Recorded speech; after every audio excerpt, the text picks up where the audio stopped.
traveller. Right. You have a good time? Very nice. Warmer than here? Yes. There's an Irish theme going on today, so we contemplated keeping the venue really cold. But Bob thought that was a bad idea. So Are we serving Guinness? What's that? Are we serving Guinness? I've got a photo coming up around Guinness, but that would be nice. That would be cold as well. What's going on, Andy? Just 10 minutes. Right. There is actually alcohol-free Guinness. Did you know that? It's actually not bad. I have had it, but they don't have it here in Australia. Anyway, just a random thought. Looking forward to dish tonight at your place. The lift's not working, right? But you've got a rope, so we can do a Ninja Warrior kind of climbing up to everyone. Fireman going down. What's that? Fireman going I down. don't think there's a pole. No, it's more of just a straight drop. Straight drop, yeah, so not a good idea.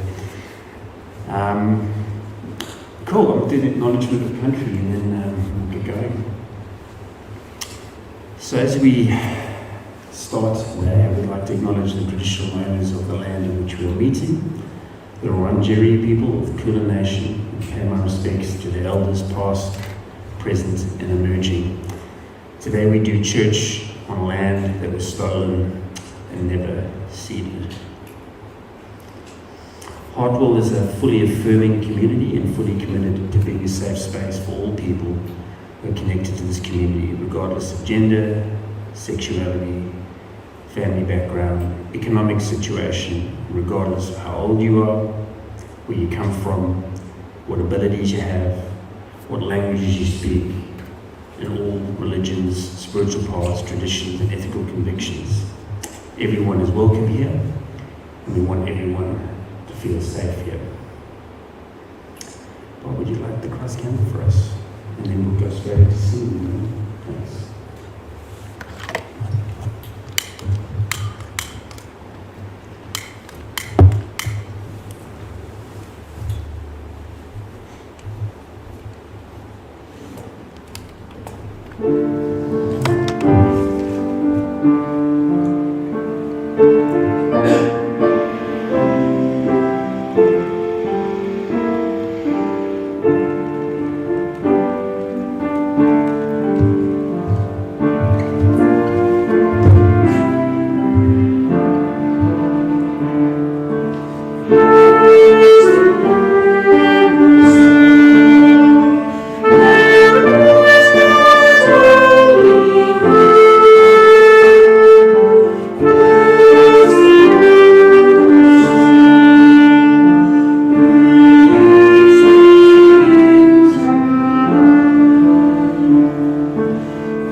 I love how everybody avoids the front, and then everybody that's coming in the back is confused. You're so noisy.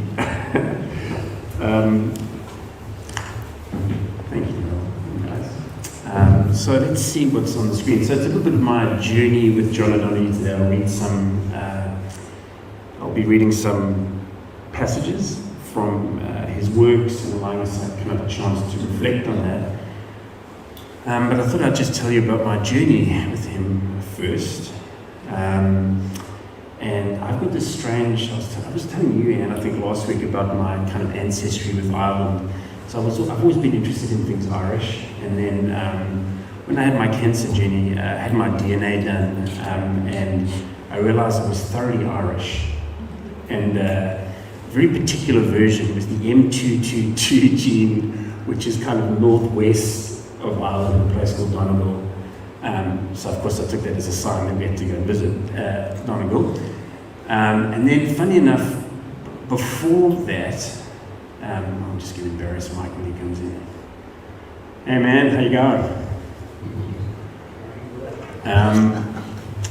And before that, before the cancer journey, so I can't remember how long ago, that was 12, 13 years ago, Tig went away for the weekend, the kids were out, and I was probably drinking too much wine as a confession that night, and I thought, well, what am I going to do with my time? So I thought, I'm going to research my Irish heritage.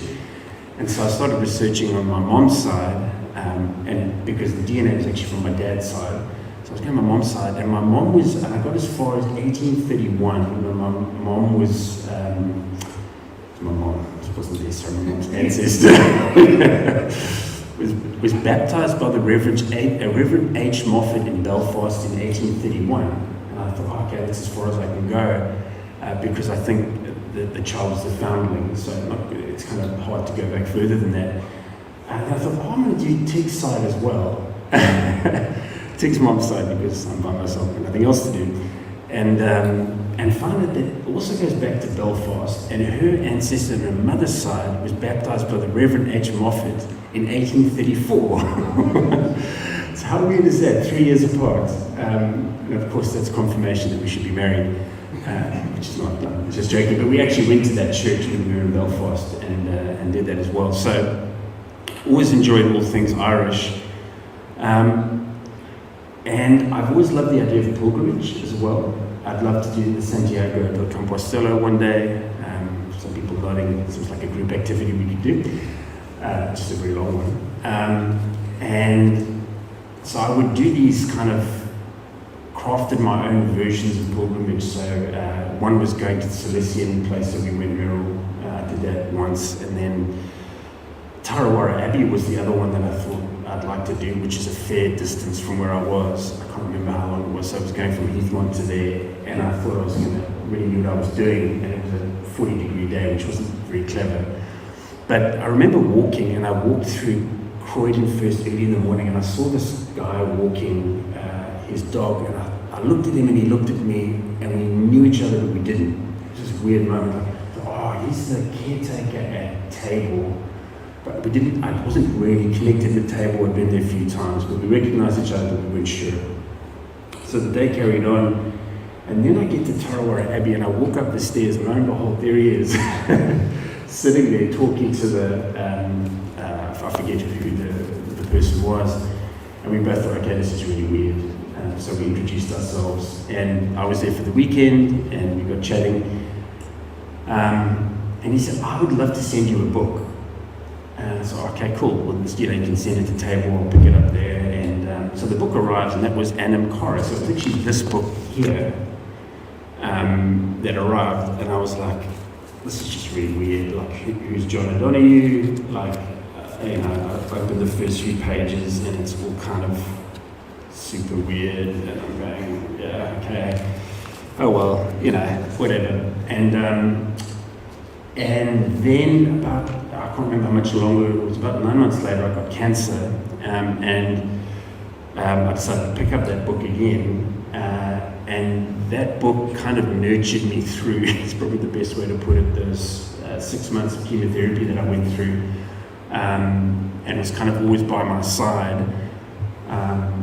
Still found it weird, but I thought I'd just keep giving it a crack.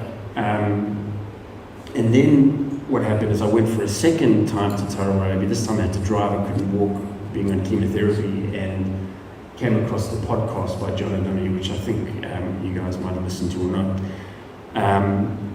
And so since that day, pretty much every day for however many years ago cancer was, 10 years, so I've read John O'Donoghue every morning, kind of cycled through his works, and hence become quite meaningful to me. So if you flick to the pictures, you can see so we decided to find his grave, of course. Find it, everybody knew where it was. So for us as a family, it became this thing. So when we were in Ireland the second time, that's Mila and Holly, and we made a journey towards his grave. And you go to the second one, there's their first Guinness Danny. None of them are underage, of course, just to be very clear. Yeah, we went to his grave, and it was a meaningful moment. We were listening to the podcast that was going as a family, talking about it, and I'll read a little bit later something that's on his grave that's always challenged me as well. So it's a little bit about the story of John O'Donoghue. It kind of subverts your intellect, is probably a way to say it. That's, he's the things that he opens up. Not that he's anti-intellectual at all. In fact, he did a doctorate in Hegel, which is one of the most complicated philosophers in Tübingen in Germany. So he's not anti-intellectual, but his writing somehow kind of gets underneath you. At least that's been my experience as well. So that's John O'Donoghue. So my encouragement in the next kind of 20 minutes is not to subvert your intellect. I don't ever like saying that, but just drop down a little bit if you can. I'll read a passage, and then I'll ask a set of questions. You might want to close your eyes and just see what those questions open up inside of you or not, as a space of just being open to a surprise, and hopefully to be nourished in the process as well. So I'm just going to start with a quick meditation. So if you can close your eyes, if you feel comfortable doing that, let's just bring ourselves into the space as much as we can.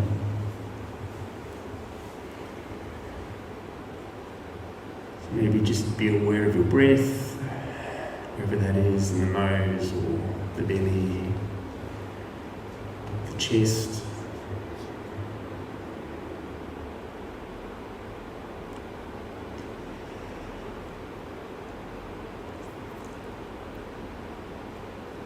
There's a million thoughts about the things that you need to do today, the things that are undone.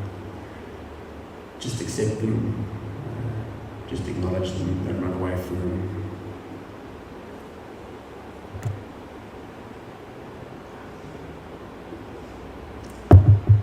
See what you can hear around you. The heating, the birds, my voice.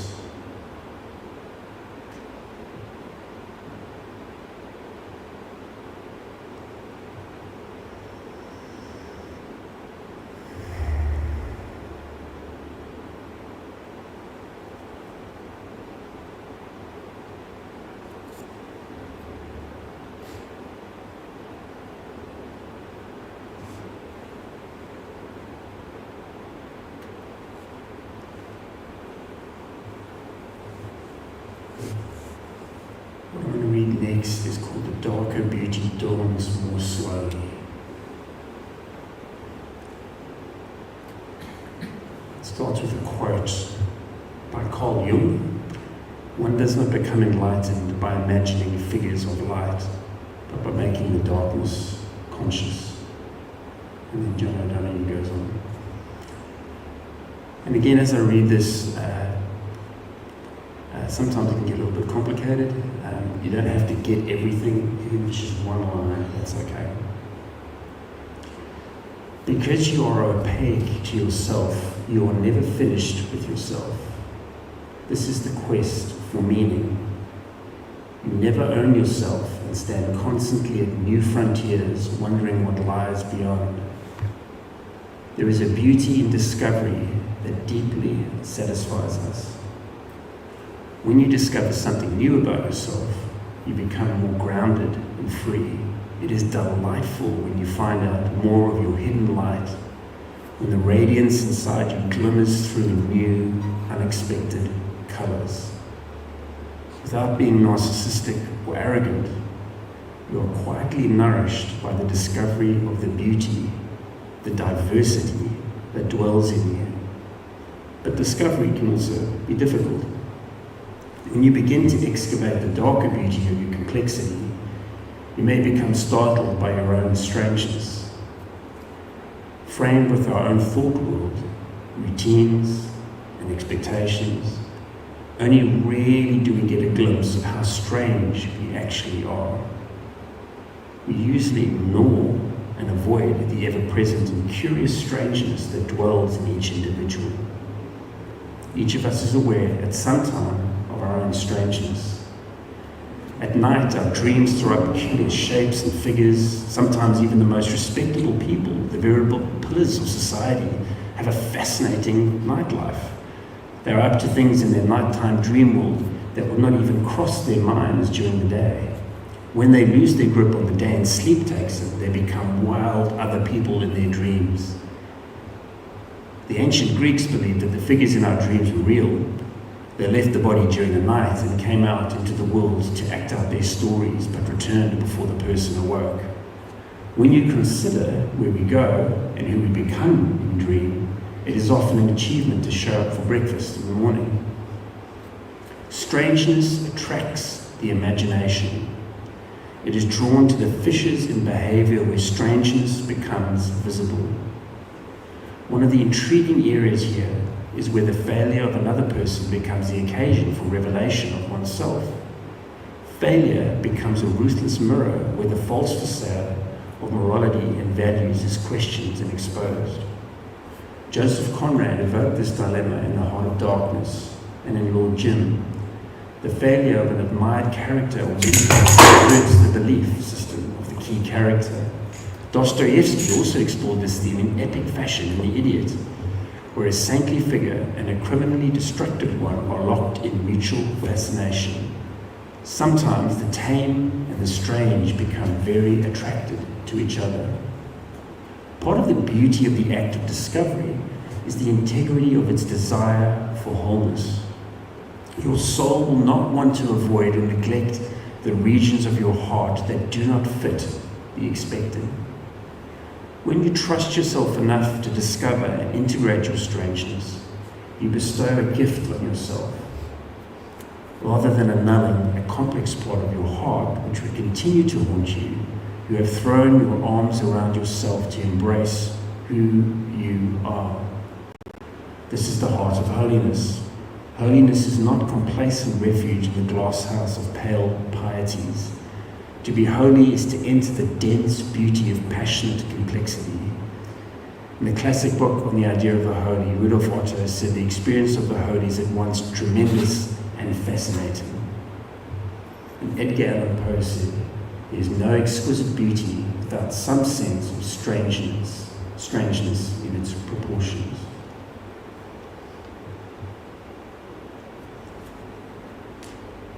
With this reading in mind, just a set of questions for us to ponder. What does it mean for you? Is there a strangeness in the depths of who you are? Is there a strangeness in the depths of who you are?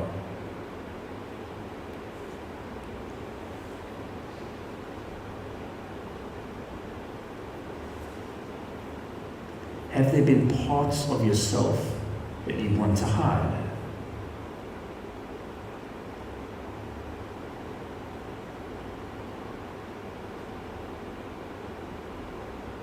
Have there been parts of yourself that you want to hide?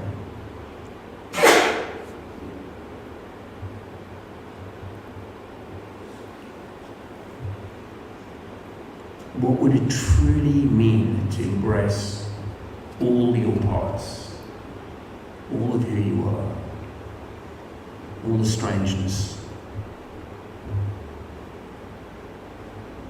What would it mean to truly embrace all your parts?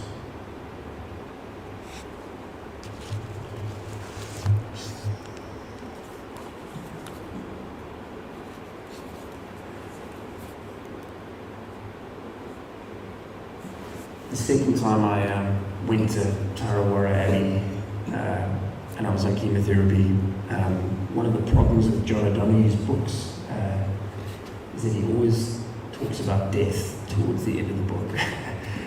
And it's one thing that at the time that was kind of front and center in my mind. So thanks for reminding me. But I remember when I got to the back end of Anamkara, and it's in all his books, he gets to death towards the end. I was like, I do not want to read this. It was my sense, like, could you not just have stayed with the other stuff that you were talking about? And so over the years, I've had to kind of, every time I get there, kind of really try and get my head into that space. And so what I want to read is just a short, it's not as long as the last one, but about transience. Transience and what that means. And then I'll ask just one question for us to reflect on. One of the most amazing recognitions of the human mind is that time passes. Everything that we experience somehow passes into a past invisible place. When you think of yesterday and the things that were troubling you and worrying you and the intentions that you had and the people that you met, and you know you experienced them all, but when you look for them now, they are nowhere. They have vanished. One of the questions that has always puzzled me is there a place where our vanished days secretly gather? To put it another way, like the medieval mystics used to ask, where does the light go when the candle is blown out? It seems to me that our times are very concerned with experience, and that nowadays to hold a belief, to have a value, must be woven through the loop of one's own experience, and the experience is the touchstone of integrity, verification, and authenticity. And yet, the destiny of every experience is that it will disappear. It's a great consolation, of course, that things do actually disappear, especially when you feel bad. There was a contest of wisdom one time in ancient Greece to find out who could write down a sentence which would somehow always be true. The sentence that won the competition was, "This too will pass." One of my favorite thinkers in the feminine and mystical tradition is Taize of Avila. She cautioned that in bad, lonesome, difficult times, you should never forget that this too will actually pass. So there is a shelter and a kindness in that acknowledgement of transience. But there is also a desperate loneliness in transience, in knowing that one that you love, the beautiful time that you are having, the lovely things that are happening to you will all actually disappear.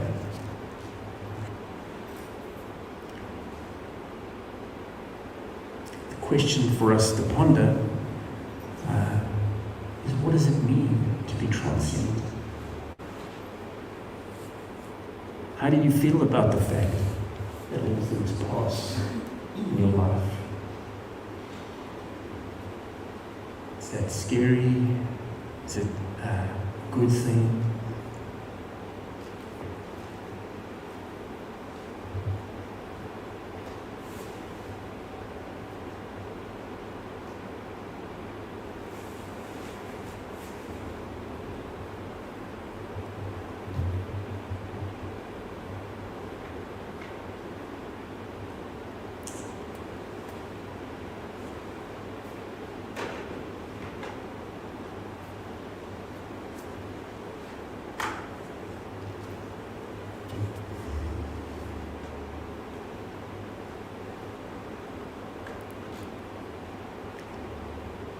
In medieval times, some of the Renaissance philosophers used to have a skull on their desk.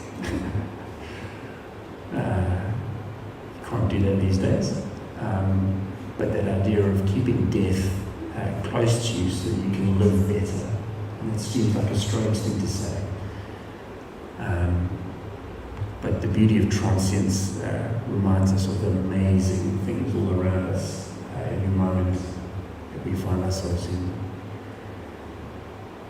John O'Donoghu isn't always dour. In fact, when you listen to the podcast, I think he's just full of energy and life and the way he speaks is like a typical Irish song. It's you're smiling, right? Have you listened to it? Yeah, okay, you listen to it. It's just beautiful. It's like a flowing river when you hear him speak. And so much of the Irish music is both happy and sad at the same time, which is quite remarkable. And I think that's part of life. And so I'm going to read this last reading. And on his tombstone is the last part, so I'll read that maybe 2 or 3 times, that I keep front and center at least a week when I'm feeling anxious about my life. I want to do something radical. I kind of remind myself of this one, so feel free to close your eyes or do whatever you feel comfortable with. I bless the night that nourished my heart to set the ghosts of longing free into the flow and figure of dream that went to harvest from the dark, bread for the hunger no one sees. All that is eternal in me welcomes the wonder of this day, the field of brightness it creates, offering time for each thing to arise and illuminate. I place on the altar of dawn the quiet loyalty of breath, the tent of thought where I shelter, waves of desire I'm sure to, and all beauty drawn to the eye. May my mind come alive today to the invisible geography that invites me to new frontiers, to break the dead shell of yesterdays, to risk being disturbed and changed. May I have the courage today to live the life that I would love, to postpone my dream no longer, but to do at last what I came here for, and waste my heart on fear no more. May I have the courage today to live the life that I would love, to postpone my dream no longer, but to do at last what I came here for, and waste my heart on fear no more. Some questions to ponder. What does it mean for you to live the life that you love? What would it mean?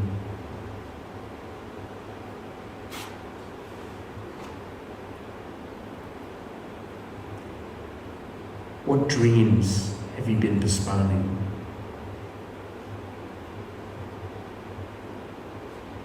What dreams have you been postponing?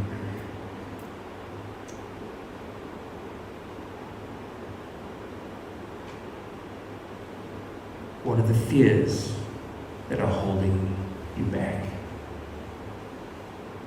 What are the fears that are holding you back?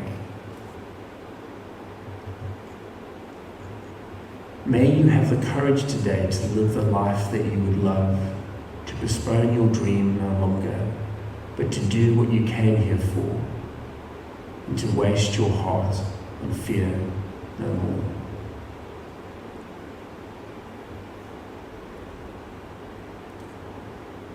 We sing together now. Thanks, man.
communion together.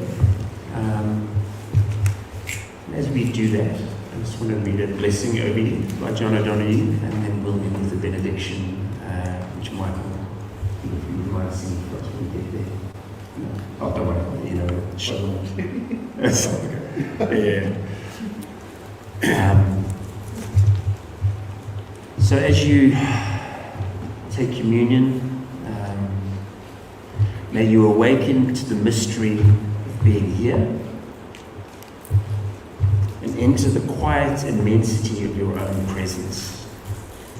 As we share communion together, may you have joy and peace in the temple of your senses. May you receive great encouragement when new frontiers beckon. As we share communion together, may you respond to the call of your gift and find the courage to follow its path. May the flame of anger free you from falsity. May warmth of heart keep your presence aflame and anxiety never linger about you. As we share communion together, may your outer dignity mirror an inner dignity of soul. May you take time to celebrate the quiet miracles that seek no attention. As we share communion together, may you be consoled in the secret symmetry of your soul. May you experience each day as a sacred gift woven around the heart of wonder.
Right, we're going to close with shalom. So, Michael, if you read that note for us, that'd be awesome.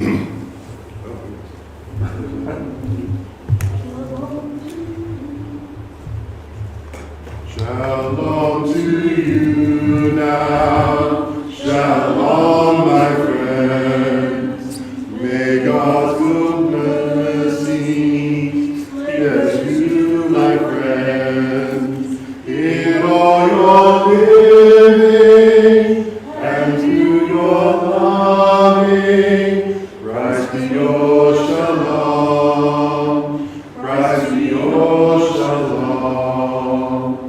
Shalom to you now, shalom my friends, may God's good mercy bless you my friends, in all your living and to your loving, Christ be your shalom, Christ be your shalom.